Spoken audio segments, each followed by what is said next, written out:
Matt Dawson column. England's capitulation disappointing after strong start at Murrayfield. Scotland did not get out of third gear, but England's capitulation was disappointing after how well they started. It's not a huge worry, but it's a gentle reminder to the coaching staff that they need to slightly shift the way they play if they want to match the top 5 teams in the world. Scotland were wobbling in the first 20 minutes and England were in control. They were playing with their chests pumped out and had silenced the Murrayfield crowd. The passes were slightly frenetic, kicks were being charged down, and they didn't know how to get around England's blitz defence. Everyone supporting England was going bonkers after George Furbank's opening try off the first phase. It was what we had come to see, but then that was pretty much it. Scotland finished the first half on top, and any rugby team that can soak up pressure and bounce back like that is dangerous. The place was jumping in the second half, even though Scotland did not play great but had a couple of brilliant moments. It just reiterates the fact you don't need to wrap it up with razzle-dazzle. If you are winning ugly, then your fans will be happy and your stadium is going to be a very tough place to visit. England put their soul into the performance, but sometimes it's not about how fit and strong you are. It's about decision-making at key moments. Going through 1 or 2 phases and dropping the ball or getting turned over or being held up in the maul when you're on the charge. Playing away from home in a real cauldron, these are mistakes that cannot happen. Glimpses of brilliance alone do not win test matches. I would love England to be a little bit more instinctive. You have to fit in with the England way as a player, but there are always moments within these big games when you can do something slightly different. We had so much experience at half-back with nearly 200 caps between scrum half, Danny Kerr, and fly half, George Ford, but we didn't make the most of 60% possession we had at one stage. It's just about decision-making. I can see the intent and I think England are going in the right direction. But these glimpses of brilliance are too infrequent, and glimpses alone do not win test matches.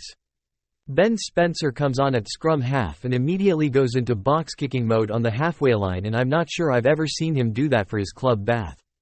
It's the same with Finn Smith, who plays in a brilliant Northampton team who have ripped teams apart in the Premiership this season. Impose yourself in the team. We want to see some fresh blood, and we want to see them doing what they are good at.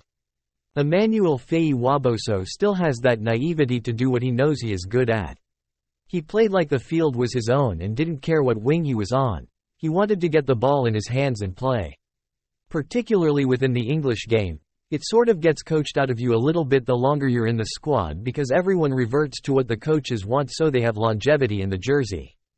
I would rather see players coming through with 40 or 50 caps, winning silverware and then making way for the next generation. Make it competitive around selection on performance and form.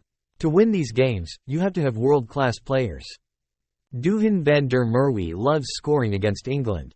He scored one unbelievable try, but the other 2 were fantastic moments from his teammates for him to finish.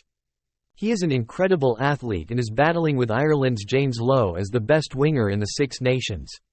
He reads the game very well and pops up at the right time. He has an understanding with Finn Russell, and as far as that connection goes, it is pretty ruthless. If you are going to win these types of games, you have to have those type of world-class players. Who are going to be the England players to step up for the rest of the team to follow? Locks Ollie Chesham and Maro Itoje grafted so hard in Edinburgh, but I'm struggling apart from that. England have been lacking in the world-class department over their 3 games so far, and there hasn't been the individual to light the touch paper. Anybody can beat anybody in this tournament. On form and paper, Ireland are going to win at Twickenham, but England will be better than they were today. They have 2 weeks to work it out, but these next 2 games against Ireland and France are going to test the character of the coaching staff and the players. Let's see them set up and see what they have got. The glimpses we saw for 10 minutes against Scotland need to be delivered for 50 or 60 minutes, and there has to be a significant improvement. Scotland are going to beat Italy, and they have got progressively better as the weeks have gone by. They were unfortunate not to beat France, but you saw no remnants of that against England. They were under pressure for 20 minutes and you could see they were struggling to work it out, but then all of a sudden, bang! They scored the try and they were back into it, and it started making sense to them.